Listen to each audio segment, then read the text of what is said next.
desse sorteio esquisito que aconteceu aqui. E eu peço que você abra a sua Bíblia no Salmo 64. Eu vou fazer uma tradução livre desse texto aqui.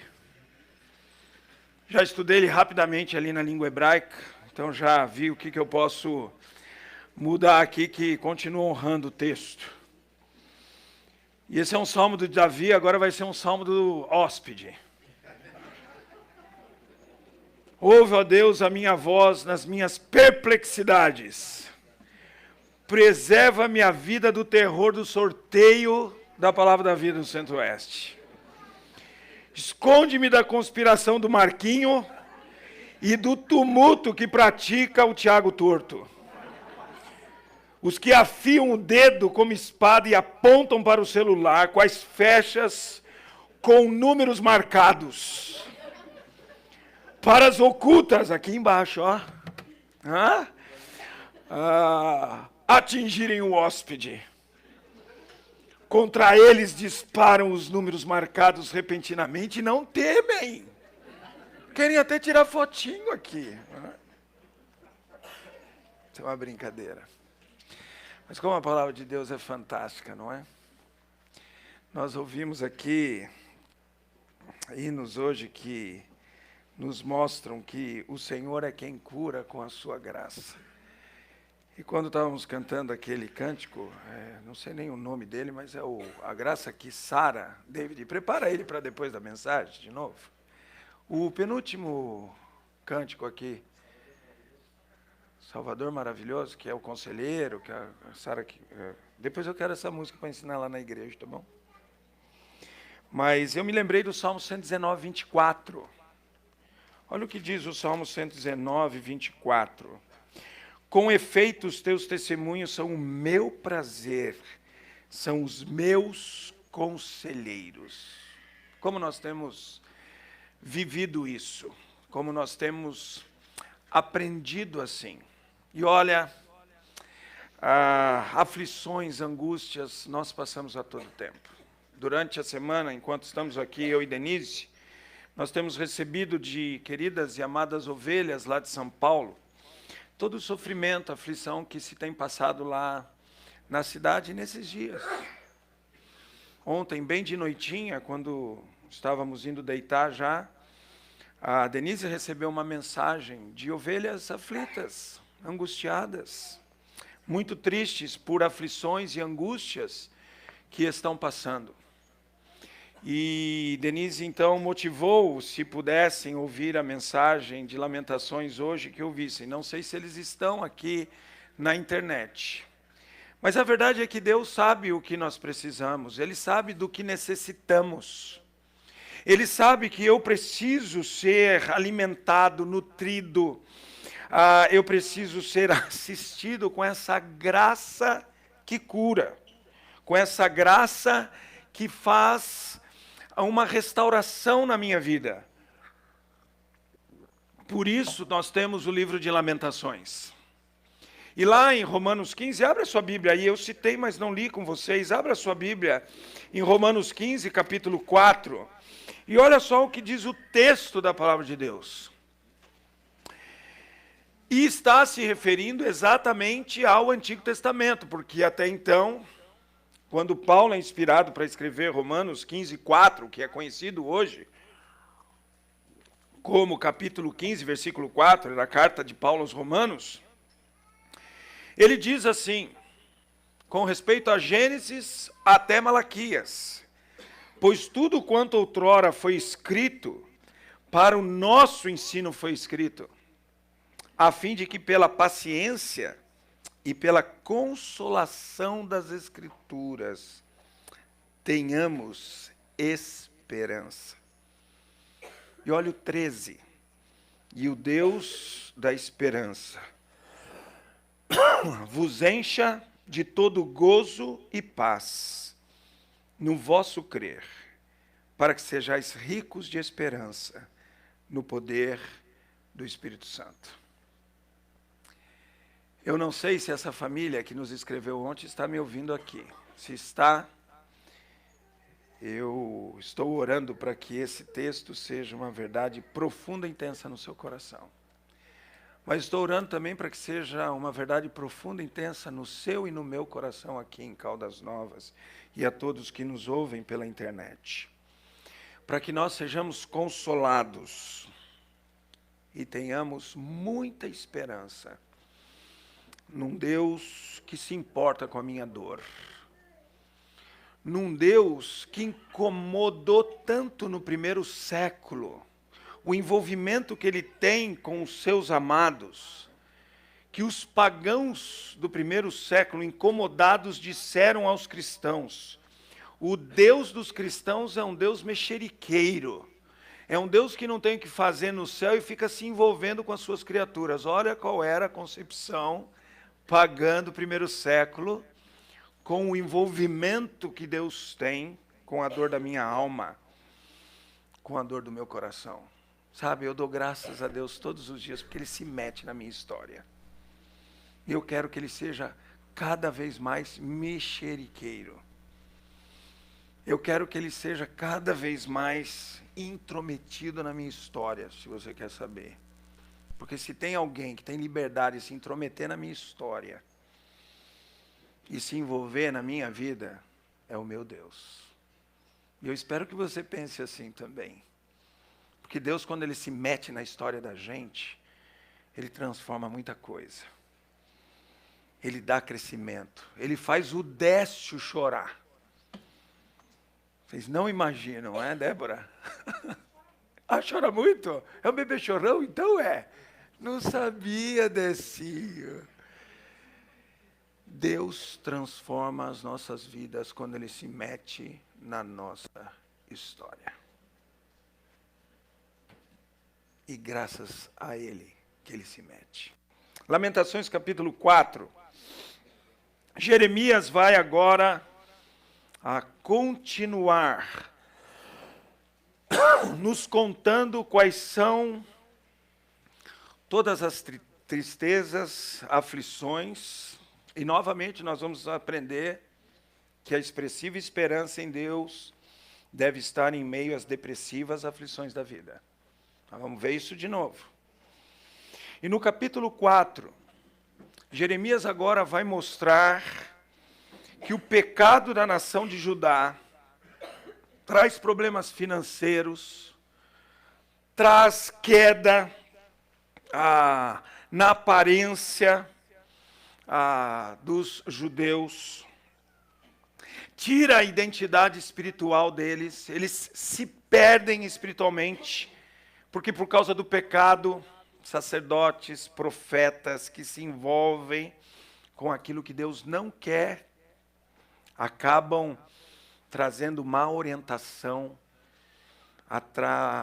trazem maus conselhos, maus ensinos a Israel, a Judá precisamente agora, e eles se perdem espiritualmente, e a sensação que eles têm é a sensação de uma aflição desesperadora.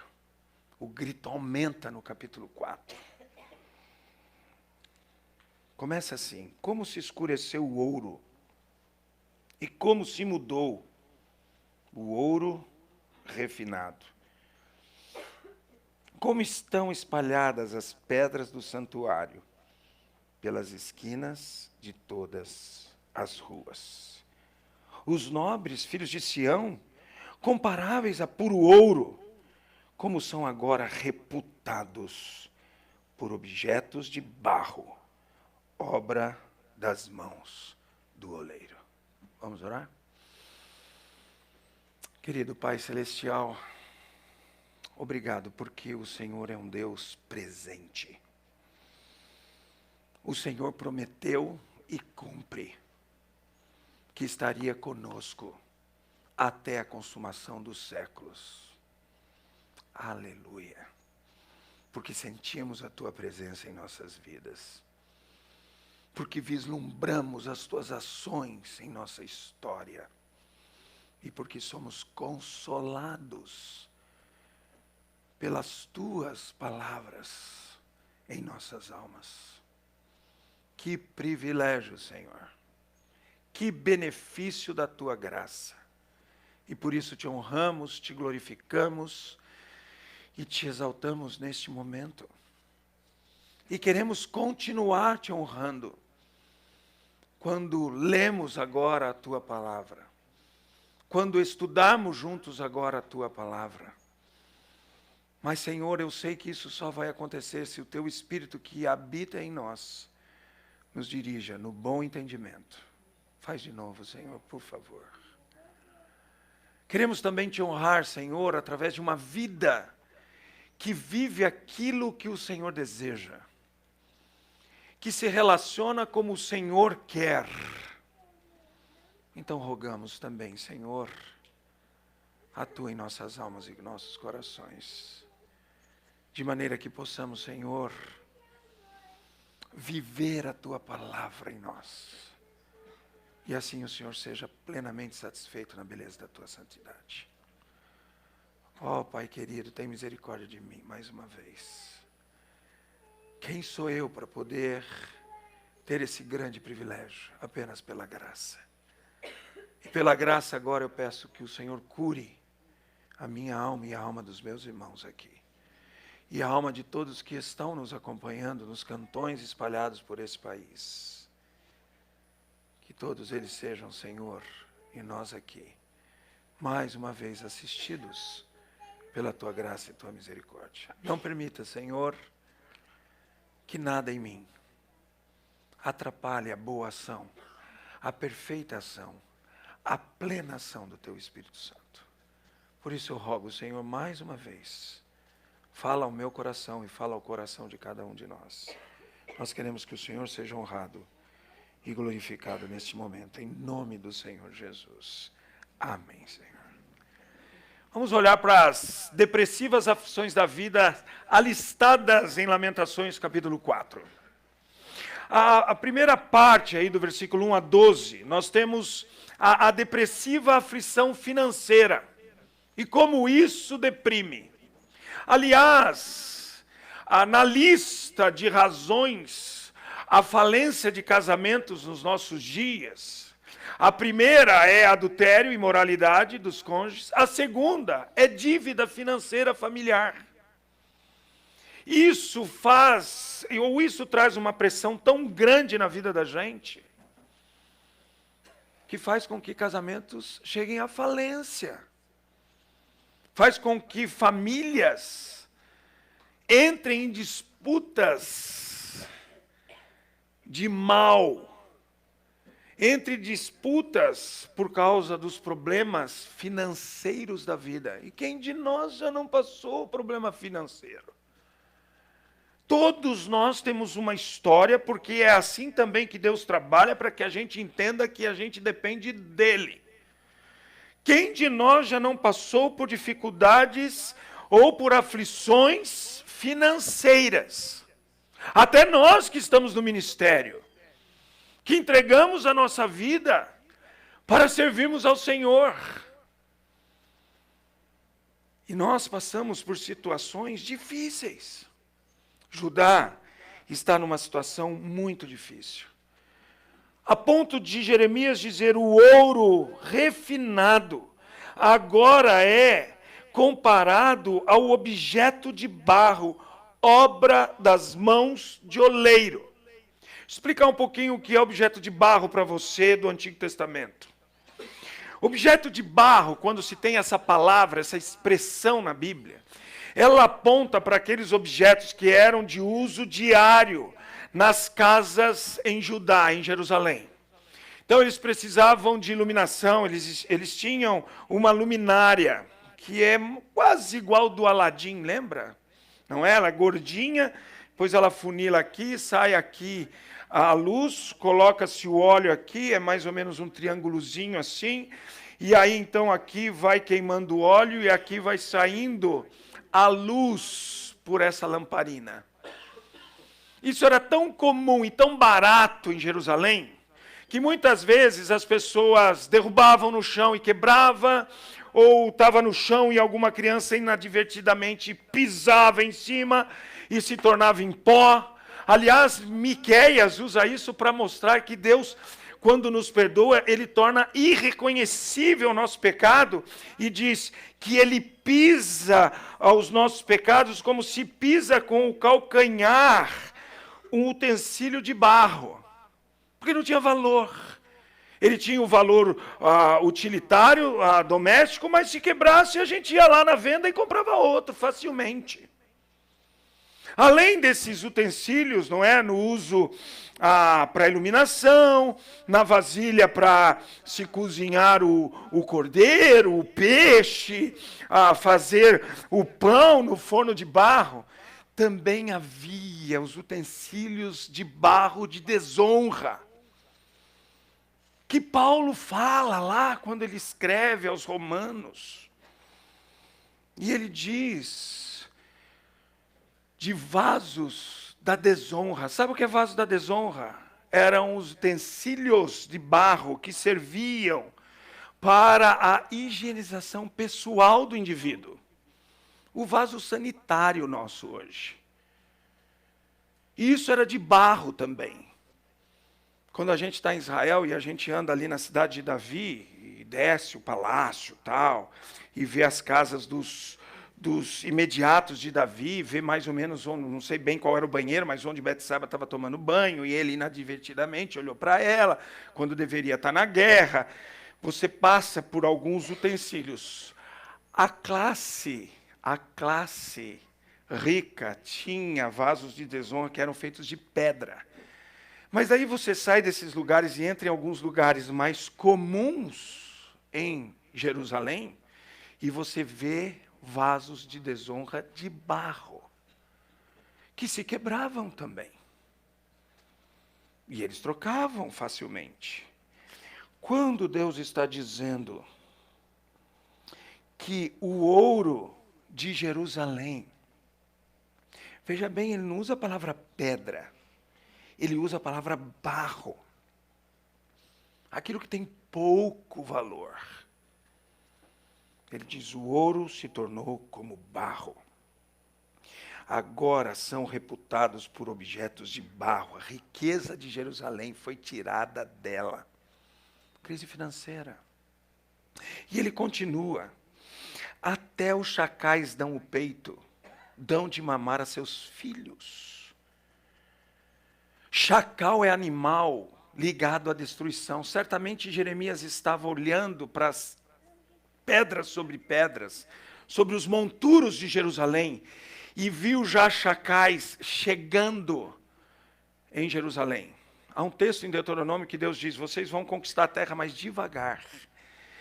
E vão conquistar a terra devagar para que os animais selvagens não venham e sejam uma ameaça para vocês. Porque à medida que iam se derrubando as cidades, ficava tudo em monturo, então ficava tudo desértico, chacais, lobos ferozes vinham para essas cidades, para esse deserto, para esses monturos, por causa do cheiro da carniça humana, ou de animais que foram mortos e deixados nos monturos da cidade. Então chacais vinham, e isso são animais ferozes, que matam se necessário ao serem ameaçados.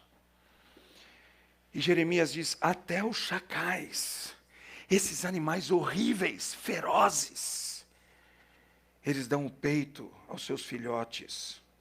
Mas a filha do meu povo tornou-se cruel, como os avestruzes no deserto. Lá em Jó 39, tem um relato desses avestruzes do deserto. Sabe o que eles fazem? Eles põem o ovo, e as mães avestruzes do deserto são irresponsáveis, são cruéis. Elas põem os ovos e saem, deixam os ovos ali sozinhos, no calor intenso do deserto, ou sujeito a serem atacados por predadores, e vão embora. E o filhote dela que se vire. Ele está dizendo, mas a filha do meu povo tornou-se cruel, como os avestruzes no deserto. Ele está olhando para a cidade, está vendo a crueldade que está acontecendo com crianças, como essa linda que está aqui na minha frente, ó. fofinha, amável. Pensa no seu filhinho, não é? Eu penso no meu filhinho agora. Mas mesmo o meu filhinho com 1,91 m e 92, eu ainda tenho muita dor por ele. E quando o Daniel está sofrendo, eu sofro muito por ele. Eu choro com ele. Porque é meu filho. Quando a minha filha que se casou com o Lucas, você está aí, meu filho? Cadê você? Ah lá, ele fica em pé. Todos precisam te conhecer. Quer que eu vire a câmera para que o Brasil te conheça, meu filho? Esse é o meu genro amado, ó. O dono do coração da minha filha. Seja bem-vindo, Lucas. Mesmo a minha filha, que agora tem esse homem fantástico que cuida dela com todo o amor da vida dele, quando ela sofre, eu ainda sofro, porque é minha filha. Porque são nossos filhos. A gente ainda os chama de criança. Mas já está casada uma. O outro já está indo embora. Estudar, tocar a vida dele. Mas são as nossas crianças ainda. Pense nos seus filhos. Numa situação dessa, a língua da criança que mama fica pegada pela sede ao céu da boca. Nossa igreja tem investido fortemente, já contei isso aqui, em Guiné-Bissau, na vida de africanos, através da nossa missionária que está lá, Adriana Justino. Uma das coisas que descobrimos lá é que a comida das crianças que estão estudando nas pré-escolas que ela está implantando lá em Guiné-Bissau é apenas um arroz com um pouquinho de um pozinho com gosto de limão, porque eles não têm dinheiro para comprar carne, não têm dinheiro para dar proteína animal para as crianças. Quando os jovens da minha igreja ouviram isso, eles se mobilizaram rapidamente e começaram a pensar em todas as pizzas, em todas as esfirras, em todos os lanches do McDonald's, do Burger King, que eles comem semanalmente depois da reunião dos jovens.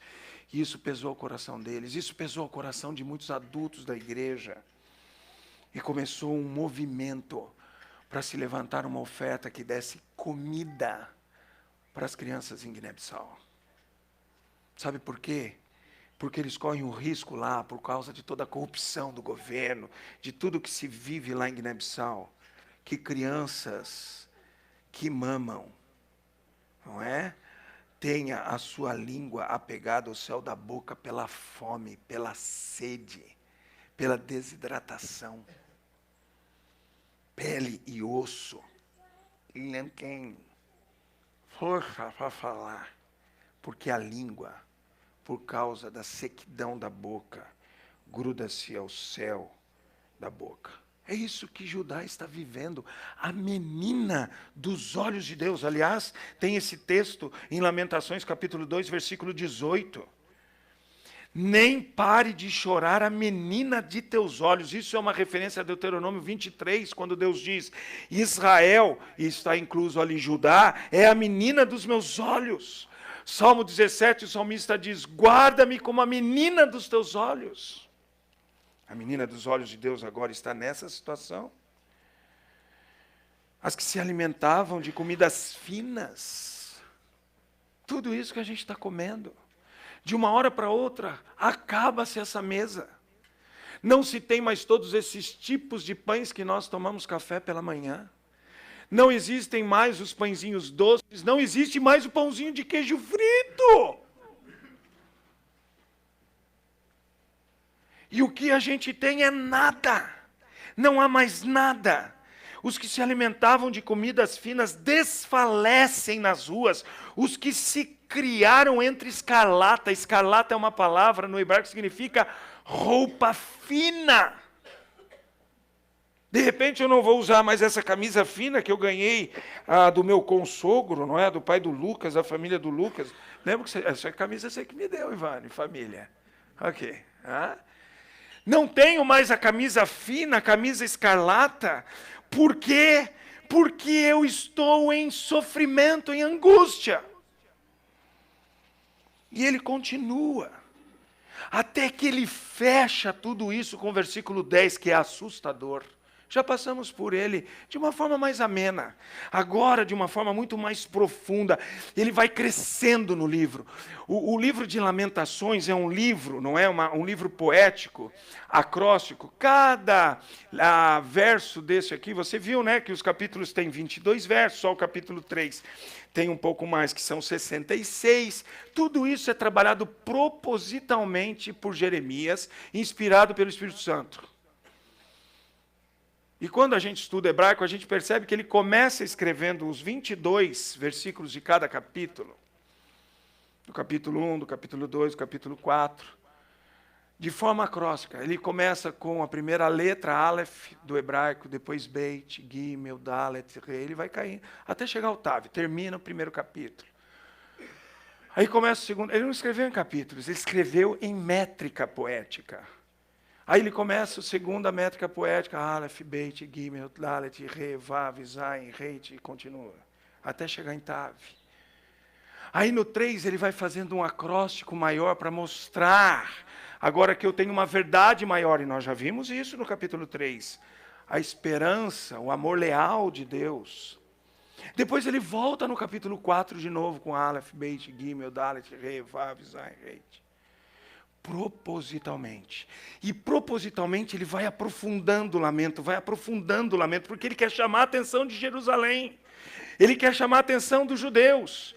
Acordem, acordem para o que vocês estão fazendo. Esse lamento que eu estou tendo é um lamento porque nós não estamos esperando em Deus, nós não estamos esperando no Senhor. E no versículo 10 do capítulo 4, ele aprofunda ainda mais aquilo que ele já havia falado para nós. As mãos das mulheres, outrora compassivas. Essa palavra é uma palavra muito pertinente aqui no texto.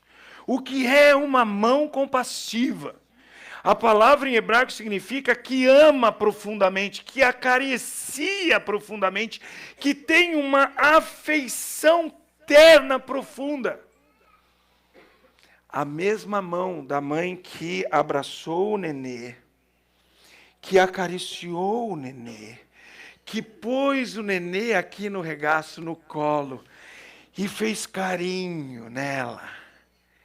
Foram as mãos da vovó Denise Hirata Sborovski ontem, na netinha postiça, Mariana, filha do Branco e da Vanessa.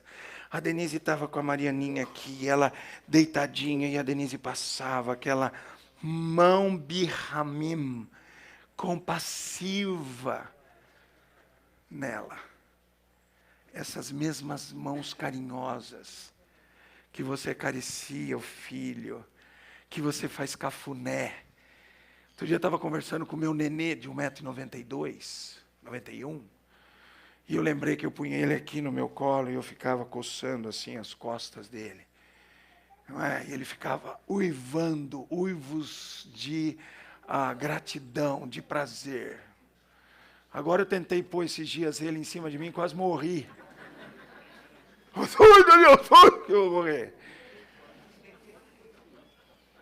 Essas mesmas mãos que acariciavam, olha o que diz a Bíblia, meus irmãos, cozeram seus próprios filhos. E estes lhe serviram de alimento na destruição da filha do meu povo. Gente, não foi mãe relapsa que fez isso. Isso é que me assusta. Não foi mãe negligente que fez isso. Não foi mãe que infelizmente se envolveu com o crack na Cracolândia em São Paulo que fez isso. A palavra de Deus está dizendo que foram mães que em outro tempo eram compassivas, que amavam profundamente, que acariciavam profundamente, que tinham afeição terna profundamente. É assustador esse lamento. É isso que Jeremias está vendo. Será que tem alguém que possa dar jeito nisso? A depressiva aflição desesperadora, lá do capítulo 4, versículo 17 a 20, diz: Não tem quem dê jeito nisso. A coisa está tão ruim. A coisa está tão grave que as mães compassivas estão cozinhando seus próprios filhos. Por isso que ele diz no versículo 17, os nossos olhos ainda desfalecem, esperando vão socorro. Temos olhado das vigias para um povo que não pode livrar. Estou olhando de longe, será que vem alguém que pode dar um jeito nisso? Terrível essa situação de aflição financeira, depressão econômica em Judá. Já se sentiu assim? Tem alguns irmãos que já se sentiram assim. Mas que no momento de Deus, eles viram o que Deus pode fazer. Essa semana passada mesmo. Semana passada não, desculpe, 2 dias atrás. Recebi uma mensagem de um outro casal da igreja. Um casal que entrou numa aflição financeira profunda. Quando chegaram para o aconselhamento, contaram como estavam. Eu lembrei do versículo 17. Os nossos olhos ainda desfalecem, esperando vão socorro. O que eu vou fazer com esses dois? Senhor do céu, me ajude. O que a gente faz com esse casal? Temos olhado das vigias para um povo que não pode livrar. Só Deus na causa, como dizem por aí. Hein? Só Deus na causa. Só Jesus na causa, eles falam. E nós começamos a olhar para a palavra de Deus. E esse casal começou a obedecer a palavra de Deus. Ele desempregado.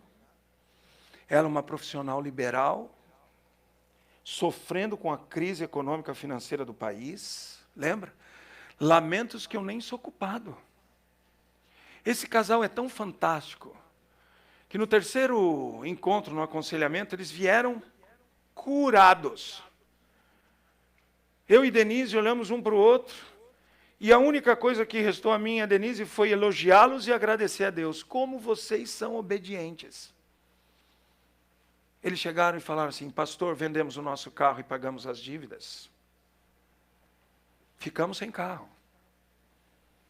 Não temos mais carro. Temos que levar a filha de ônibus, vou ao trabalho de ônibus e metrô, não temos mais carro. Aprenderam a ir para o shopping goiabá, não gastar. Sabe o que é goiabá no shopping? Você vai, entra nas lojas, experimenta roupa, sapato, sai. Fala, muito obrigado. Só não pode fazer isso na loja da Marinha, certo, Marinha? Mas tem gente que goiaba na loja da Marinha também. Isso é goiabá. Ah, caroçar. Ah, o termo mudou. Ah, mudou o termo. Então agora caroçar. Caroçar para mim fui eu, quando comecei o ministério, e o pastor que eu fui servir me fez virar caroço de construção. Eu era o caroço que virava a massa para bater a laje na igreja. E eu chorava, minhas lágrimas regaram aquelas lajes. E eu lembrava de toda a minha exegese em hebraico e grego, tudo que eu fiz, e eu lá virando cimento. Falei, Senhor, por que o Senhor está fazendo isso comigo? Deus quer ensinar a gente, não é? Hã? É lamentação. Eu sou muito feliz por aquelas viradas de cimento. E muito grato ao meu querido mentor, pastor Marvin Frey. Vai caroçar. Aprenderam a caroçar. Um casal que ia para o shopping e se perdia nas compras. Chegaram à conclusão que compraram coisas que eles nunca usaram. Estava na sacola, depois de 1 ano ainda no guarda-roupa. Não tiraram da sacola da loja. Mas você tem que aprender a caroçar. Eu ensinei a Denise a caroçar. A Denise é um caroção ótimo. Sabe como eu ensinei a Denise? Ela queria ir para o shopping, eu deixava ela ir. Só que eu pegava todos os cartões vencidos, não é? Nota de cruzeiro ainda. Lembra do cruzeiro? Enchia a carteira e falava, vai filha. Vai com a sensação que está cheio, mas não vai gastar nada, porque não vai funcionar. E ela ia, entrava e tal. É assim que caroça. Está aprendendo aqui, ó. Está assimilando. Vai virar um caroção também aqui, ó.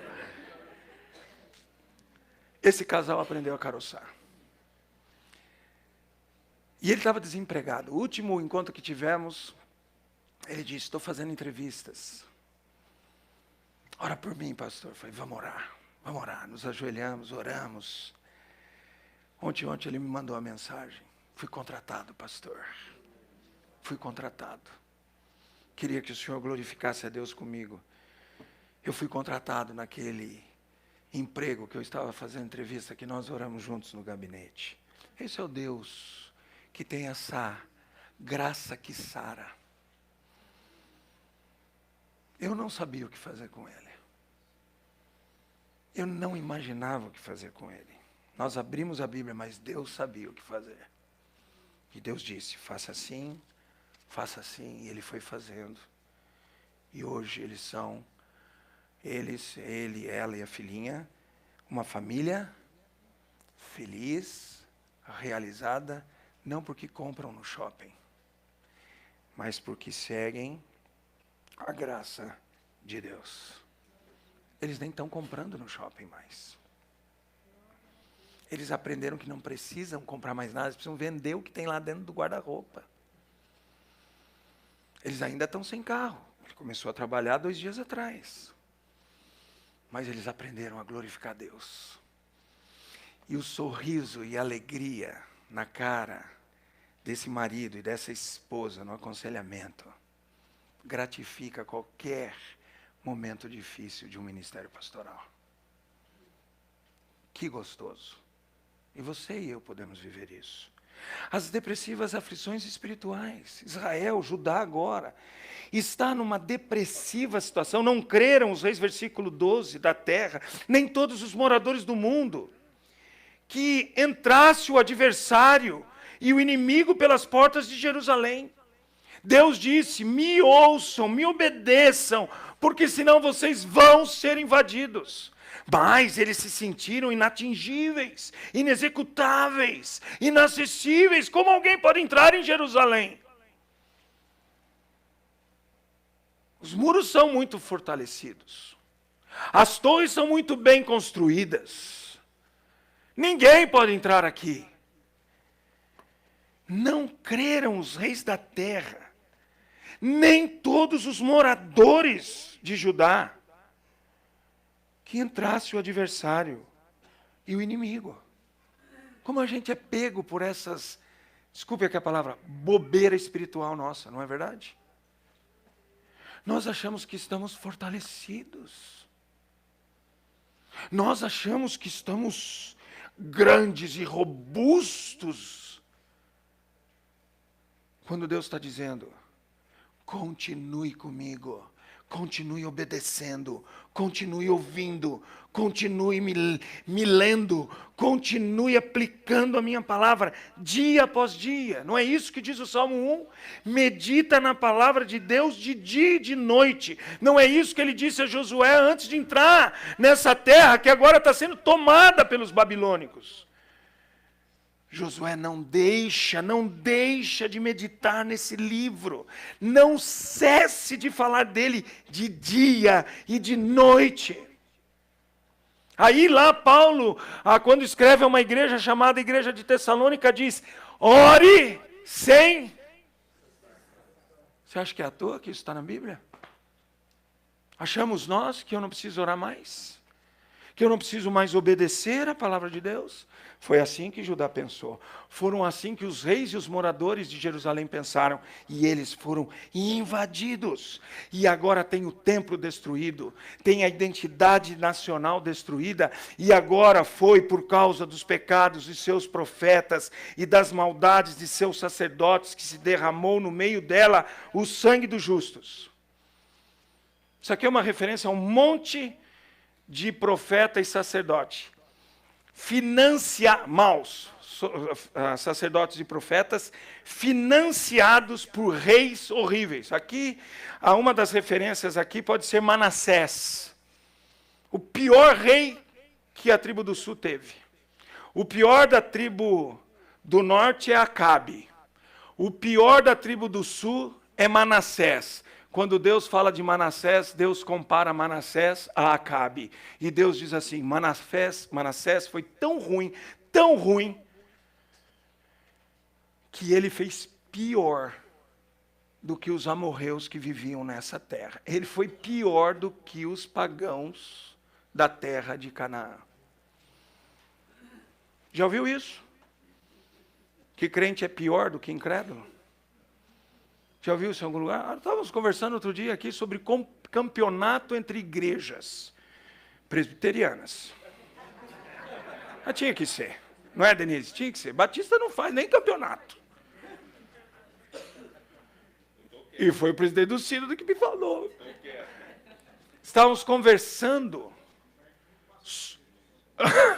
Jorjão, o que foi? Direito à resposta, Jorjão. Não passa da seletiva. Estava eu, Jorjão, né? O reverendo aqui, que eu vou segurar o nome e tal. Uma questão de ética, mas é meu irmão. Estávamos conversando sobre campeonato entre igrejas evangélicas. Eu estou brincando aqui, presbiteriano, batista, tudo no mesmo, não é? Na mesma furdúncia. E aí vem polícia para o campeonato, mas não é para prestigiar o acontecimento. É para prender os crentes. Horrível.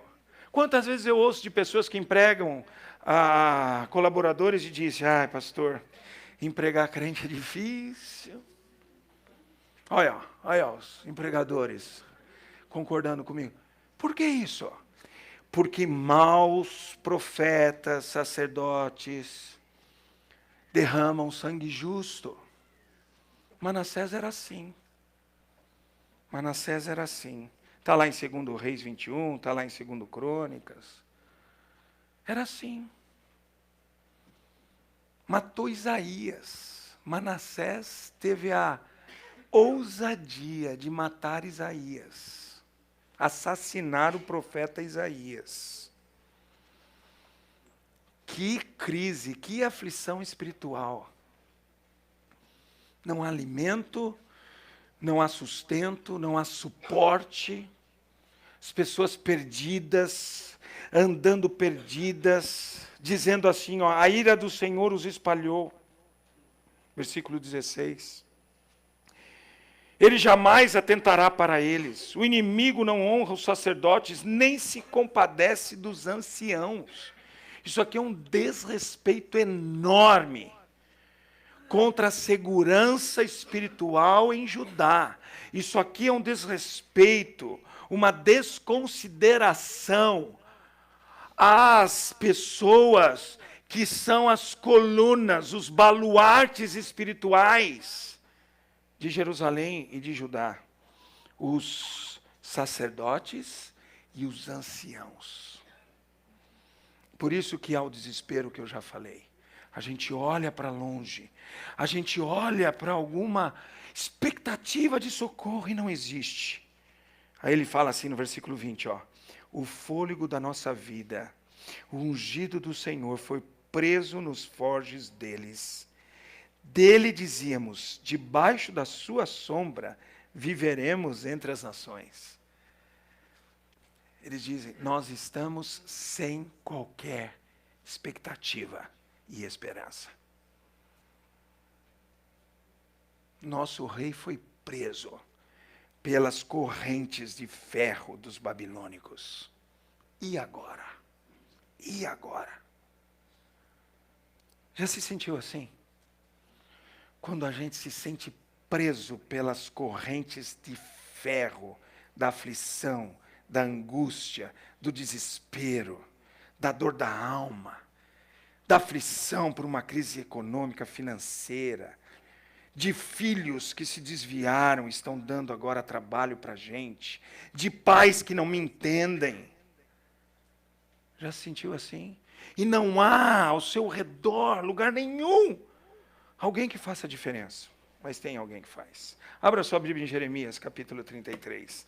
Esse mesmo Jeremias diz, gente, eu quero dizer algo para vocês. E quando ele diz isso, ele não estava na Palavra da Vida do Centro-Oeste, comendo do bem e do melhor. águas quentinhas nas piscinas, vivendo entre um povo seleto, santo de Deus. Não. Ele estava preso. A Bíblia diz, no versículo 1, veio a palavra do Senhor a Jeremias, segunda vez, estando ele ainda encarcerado no pátio da guarda, dizendo, está preso. Preso por esses profetas, esses sacerdotes, esses reis ruins. E ele está gritando, eu estou avisando vocês, nós estamos brincando com Deus, vem sofrimento, vai chegar a aflição. Aliás, isso foi declarado 800 e tantos anos antes por Deus, lá em Deuteronômio 28. O que nós estamos lendo em Lamentações, Deus já disse lá, em Deuteronômio 28, no ano aproximadamente 1400 a.C., o que está acontecendo agora é no ano 800 a.C., desculpe, 500 a.C., 586 a.C., já se passaram 800 e poucos anos, e no capítulo 28 Deus disse que vocês seriam entregues aos inimigos, seus filhos seriam entregues aos inimigos. Nós vemos aí Daniel, Sadraque e Abdinego indo para a Babilônia. Nós vimos que mães iam comer seus filhos. Olha o versículo 57 de Deuteronômio 28 diz, mesquinha da placenta que lhe saiu dentre os pés e dos filhos que tiver, porque os comerá, às escondidas pela falta de tudo, na angústia e no aperto com que o teu inimigo te apertará nas suas cidades. É exatamente o que Jeremias escreve em Lamentações 4. E ele está gritando, gente! E ele está vendo que o povo não vai ouvir. E agora Deus diz, Jeremias, começa a dar palavra de consolo, porque tem gente no meio de Judá e de Jerusalém que não deveria passar por isso. Tem gente no meio de Judá que vai sofrer sem ter me desagradado. E isso acontece com a gente. Isso é soberania de Deus. E Deus faz o que Ele quer. O problema é que a gente vive num mundo que enche a bola da gente como homem e a gente acha que está no controle.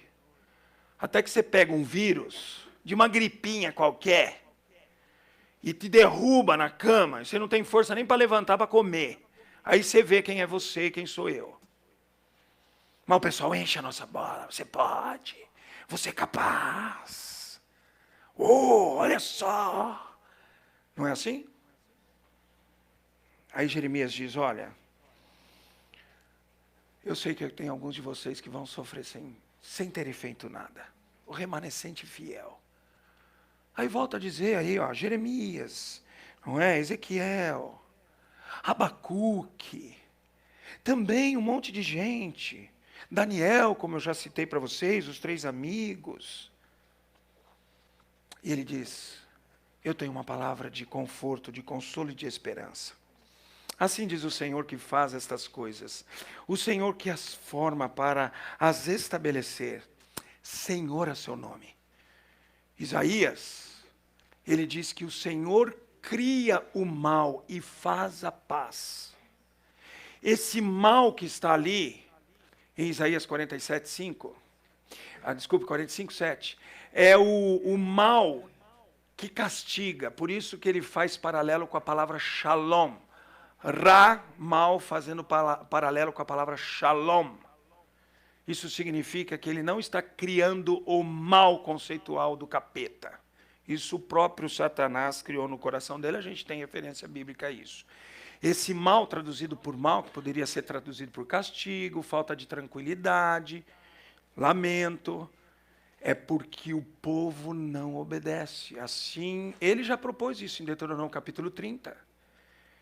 Eu proponho para vocês, capítulo 28, eu proponho para vocês a paz, a bênção, ou a falta de paz e a maldição. O que vocês vão escolher? E aí não pode culpar a Deus, não pode reclamar. Aí basta lamentar. Se a minha escolha for errada, eu vou ter que lidar com isso. Mas Deus é tão gracioso que Ele diz, fala para o povo, Fala para o povo que veio o castigo, porque me desobedeceram. E tem gente que vai sofrer sem precisar. É a minha soberania. Porque é através do sofrimento que vai aprender a confiar melhor em mim, vai crescer, amadurecer. Nós tivemos a Rebequinha falando aqui. Quanto essa moça está se desenvolvendo, amadurecendo. Porque agora ela não pega o metrô todo cheirosinho, limpinho, para ir para a igreja da casa dela. Metrô ali do centro, zona sul de São Paulo, não é? Limpíssimo. Não, agora ela tem que pegar 2 ônibus, um barco, mais um ônibus. Certamente do lado dela tem gente com porco na sacola, galinha no bolso. Porque assim, a vida lá é assim. Não é? A vida lá é assim. Sofrimento? Claro. Bom. Fantasticamente bom. Invoca-me e te responderei. Anunciar-te-ei coisas grandes e ocultas que não sabes. A expressiva esperança na ação curadora de Deus. Eu não combinei com o David, nem com a Denise, de colocarem aquela música.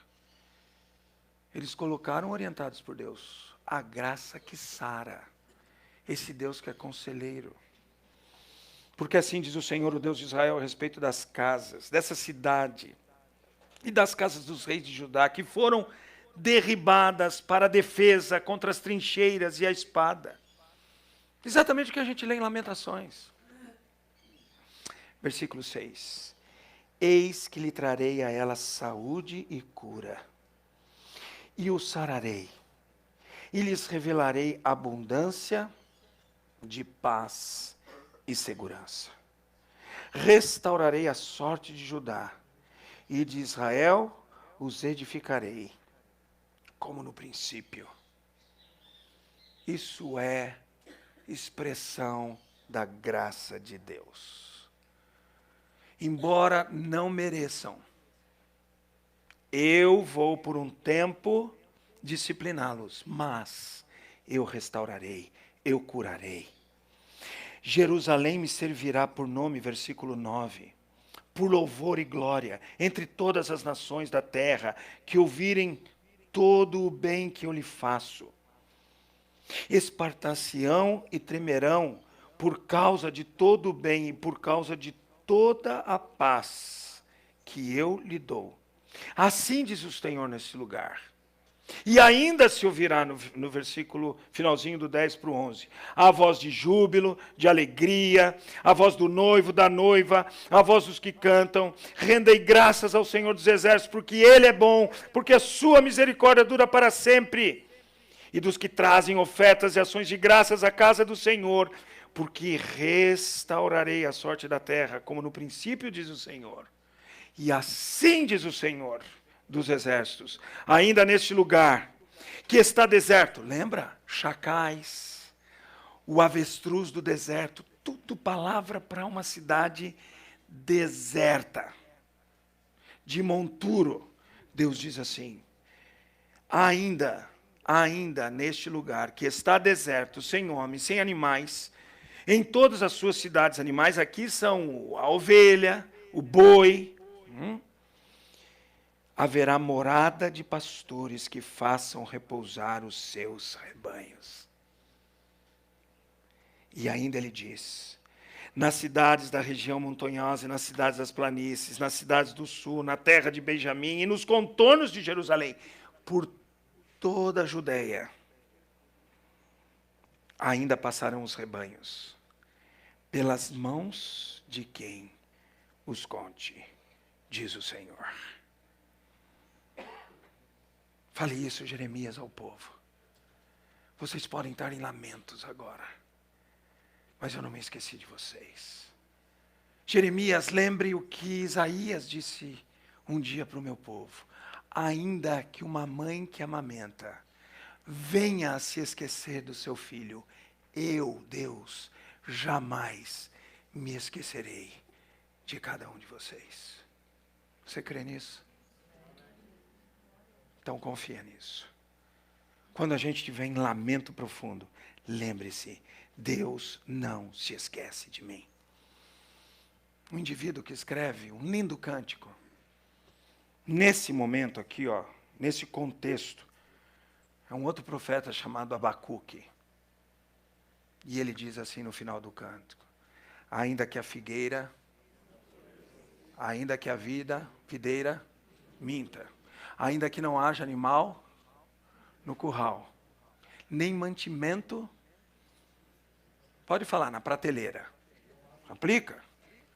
Eu, todavia, me alegro no Deus da minha salvação. Isso é esperança na hora de lamento. É esperança na hora de lamento. E isso é importante. Mas Deus também, Ele fala que eu preciso ter uma expressiva esperança na ação restauradora dEle. Ele vai restaurar. Ele diz isso a Jeremias. Olha o versículo 17. Porque assim diz o Senhor: nunca faltará a Davi homem que se assente no trono da casa, mas os príncipes foram levados com as correntes dos babilônicos. Os nossos nobres estão aprisionados. O final do livro de 2 Reis é fantástico, como também é o final do livro de Jeremias. Quando é restaurada a dinastia de Davi pelo povo inimigo.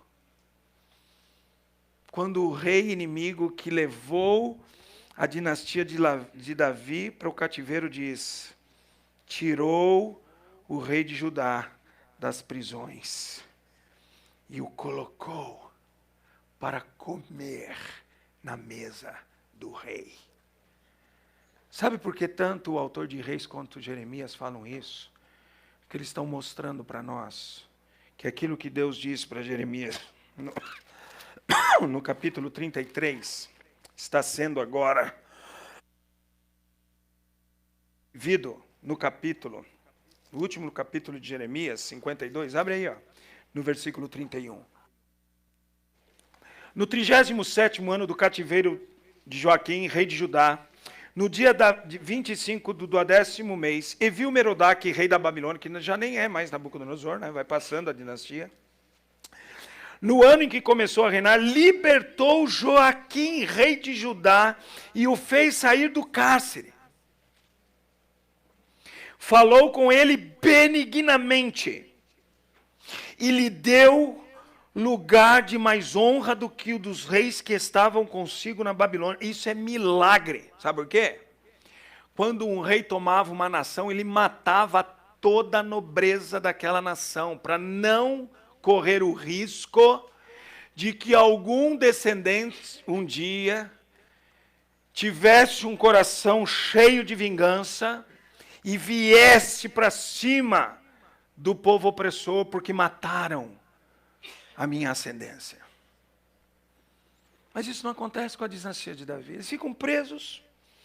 Aí assim, do nada, Evil-Merodach, rei da Babilônia, entende que precisa soltar Joaquim.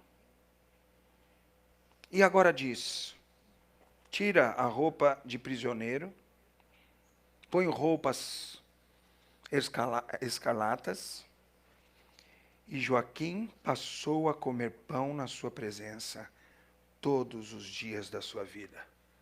Sabe o que isso está aqui? Para a gente lembrar o que Deus falou no 33. Eu vou restaurar. E eu quero fazer um teste com vocês, diz Deus. Essa palavra só não vai se cumprir se vocês conseguirem mudar. Assim diz o Senhor, versículo 20: se puderes invalidar a minha aliança com o dia e a minha aliança com a noite, de tal modo que não haja nem dia e nem noite a seu tempo, poder-se-á também invalidar a minha aliança com Davi. Deus diz: não, faz um teste. Se vocês conseguirem mudar toda a lei teleológica cósmica, teleológica é toda essa administração cósmica que a gente tem. O sol nasce, dura lá um período, dependendo do lugar que a gente está, né, do dia, não é? Dependendo da estação, aí ele vai embora, Aí ele nasce de novo e não está sujeito ao homem isso. Não é alguém que liga um botãozinho e diz, vai nascer o sol. Aí aperta o botãozinho amarelo, o sol vai se pôr. Agora o botãozinho verde. Não. Isso é uma lei que Deus determinou. E ele diz, se alguém conseguir mudar isso, então eu mudo a minha aliança com Davi. Como ninguém consegue mudar, no final do livro, ele mostra aquilo que Deus falou em 33, ele está cumprindo em 52. Esse é o Deus que você serve. Esse é o Deus que eu sirvo. E se ele disse para mim e para você, no Salmo 30, versículo 5, que o choro pode durar uma noite, mas a alegria vem pela manhã, ela vem. Ela vem. Ela veio para mim por muitas manhãs. E eu sou grato a Deus por isso. E a expressiva esperança no amor leal de Deus. Não vai mudar. Não vai mudar. Quero terminar lendo uma citação do Wiersbe em seu comentário. Nem autor tem. É anônimo. O Wiersbe, um comentarista bíblico, tinha um programa na rádio. E um dia, um rádio ouvinte anônimo mandou isso para ele. Diz assim, olhe para si mesmo e ficará deprimido. Olhe para as circunstâncias e você vai ficar angustiado. Mas olhe para o Senhor e você será abençoado. Aí, Steve Lawson, também escrevendo, falando, eu não sei se ele conhecia a citação do Wiersbe ou ele teve o mesmo vislumbre do autor anônimo de Wiersbe. Ele diz assim, se olho para mim, me deprimo. Quando olho para os outros, me iludo. Quando olho para as minhas circunstâncias, me desencorajo. Permita-me, Steve Lawson, colocar aqui a palavra, me desespero. Mas quando olho para Cristo, estou completo. Um diz, mas quando olho para o Senhor, sou abençoado. O outro diz, quando olho para Cristo, estou completo. Quem de nós não quer ser abençoado e estar completo na graça de Deus? Se você quer, fique em pé comigo, vamos orar. E vamos terminar cantando mais uma vez essa linda música que diz do Senhor como conselheiro e que Ele tem uma graça que sara. Creia nisso, confie nisso. Deus tem dado histórias lindas, lindas para nós. E eu não tenho dúvida que dará uma história linda para essa família querida da minha igreja, que hoje está em lamento e aflição. Mas eu sei que a noite passa rápida. A gente nem vê, né? Algumas pessoas me perguntaram, dormiu bem? Não sei, não vi. Mas o dia é tão intenso, não é verdade? Por isso que ele diz, o choro pode durar uma noite, mas a alegria vem pela manhã. Querido Pai Celestial, eu te agradeço por todo esse consolo, conforto, encorajamento, entrega da esperança que reside em Ti, na Tua graça, aos nossos corações e às nossas almas. Obrigado porque mais uma vez o Senhor falou conosco. Obrigado porque mais uma vez o Senhor suportou cuidadosamente, graciosamente as nossas almas. E nós somos muito gratos a Ti por isso, Senhor. Quem somos nós? Obrigado pelo Teu amor eterno. Esse amor com que o Senhor nos amou eternamente e nos atrai diariamente. Somos gratos a Ti por isso, em nome do Senhor Jesus. Amém. Vamos cantar mais uma vez essa linda música, o David vai nos dirigir.